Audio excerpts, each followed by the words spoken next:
বিপিএলৰ ৰাজ্যসভা প্ৰাৰ্থীক যদি বিপিএফ দলৰ 3জন বিধায়কৰ পদ লাগে তেনেহলে আগতীয়াকৈ মছলা দিব লাগিব বুলি তেখেতে দাবী জনাইছে। তো আমি এতিয়া প্ৰতিটো বিপিএফৰ বিধায়কসকলক আমি এইটো পাৰ্চেল কৰিম। এতিয়া আপোনালোকে চাব পাৰে ছানৰাইজ গৰম মছলা দাম অলপ কম, আমি এতিয়া বেছি পইচা ব্যৱহাৰ কৰিব নোৱাৰোঁ কাৰণ আমাৰ চৰকাৰ নাই। আমি 3 কিলো এইটো ছানৰাইজ গৰম মছলা দাম কম কিন্তু সোৱাদটো বেছি ভাল আহে, কোৱালিটিটো ভাল। বিপিএফ প্ৰধান হাগ্ৰামা মহিলাৰী ডাঙৰীয়াই কিছুদিন আগত মিডিয়াত এটা মন্তব্য কৰিছিল যে যদি ইউপিপিএলৰ ৰাজ্যসভা প্ৰাৰ্থীক যদি বিপিএফ দলৰ 3জন বিধায়কৰ পদ লাগে তেনেহলে আগতীয়াকৈ মছলা দিব লাগিব বুলি তেখেতে দাবী জনাইছিল মিডিয়াৰ সন্মুখত। যিটো আমাৰ ইউপিএল দলৰ মুৰব্বী প্ৰমোদ বড়ো ডাঙৰীয়াই ৰাজ্যসভাৰ এটা পদৰ কাৰণে তেখেতে নমিনেশ্যন ফাইল কৰিছিল, এই মৰ্মে যিটো হাগ্ৰামা মহিলাৰী ডাঙৰীয়াই আগতীয়াকৈ মানে মছলাৰ দাবী জনাইছিল বা দাবী কৰিছিল, এই মৰ্মে বজাৰৰ পৰা আগতীয়াকৈ আমি ইউপিপিএল হিচাপে আমি প্ৰতিটো বিধায়কৰ কাৰণে 1 কেজিকৈ টোটেল 3 কিলো মছলা আমি বজাৰৰ পৰা আগতীয়াকৈ কিনি থৈছিলোঁ। কিন্তু এতিয়া পৰিৱেশটো সলনি হৈ গ'ল।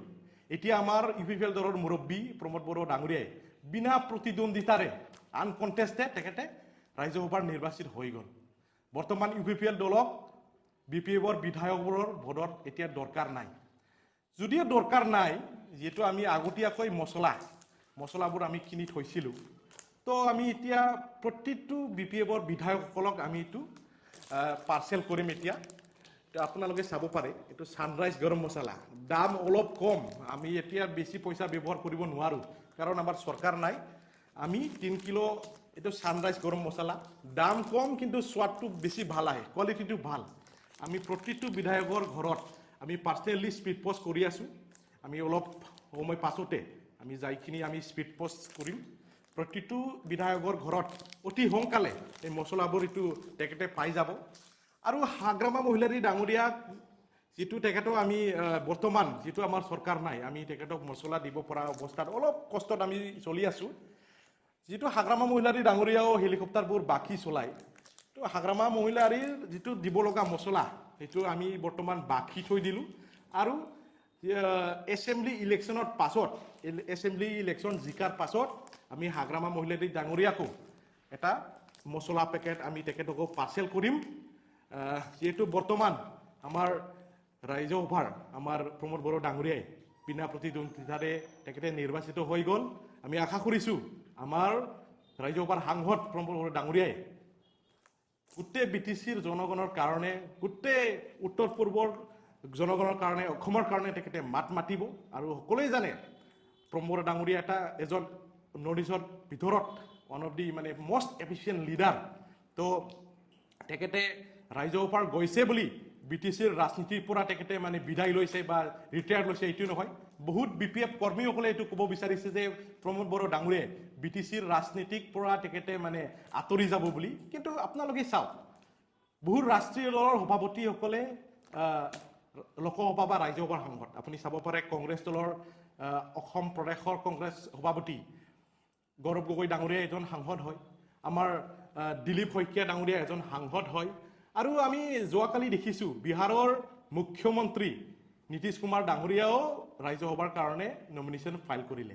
তো ইয়াৰ মানে কনফিউশ্যন ক্ৰিয়েট কৰিবলৈ বহুত কথা কয়, কিন্তু আমাৰ প্ৰমোদ বড়ো ডাঙৰীয়াই দিনে নিশায়ে কেৱল BTC বাকী ৰাইজৰ কাৰণে চিন্তাধাৰা কৰে, অসমৰ ৰাইজৰ কাৰণে চিন্তাধাৰা কৰে, আমাৰ উত্তৰ পূৰ্বৰ ৰাইজৰ কাৰণে তেখেতে প্ৰমোদ বড়ো ডাঙৰীয়াই চিন্তাধাৰা কৰে। তো সেই মিছ আণ্ডাৰষ্টেণ্ডিঙত আপোনালোকে থাকিব নালাগে।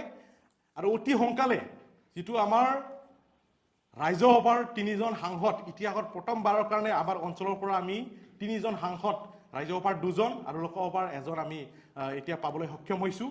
আৰু অতি সোনকালে যিটো 125th এমেণ্ডমেণ্টৰ কাম বাকী আছে, এইটো প্ৰমোদ বড়ো ডাঙৰীয়াই নিজে পুৰা নেতৃত্ব লৈখিনি তেখেতে 125th এমেণ্ডমেণ্ট পাছ কৰাৰ কামটো তেখেতে অতি সোনকালে সমাপ্ত কৰিখিনি BTRত এটা মানে ৰাজনীতিক পৰিৱৰ্তনটো তেখেতে সলনি কৰিব। আৰু এইটো আপোনালোকে আশা কৰিব পাৰে এইটো 100% হৈ যাব।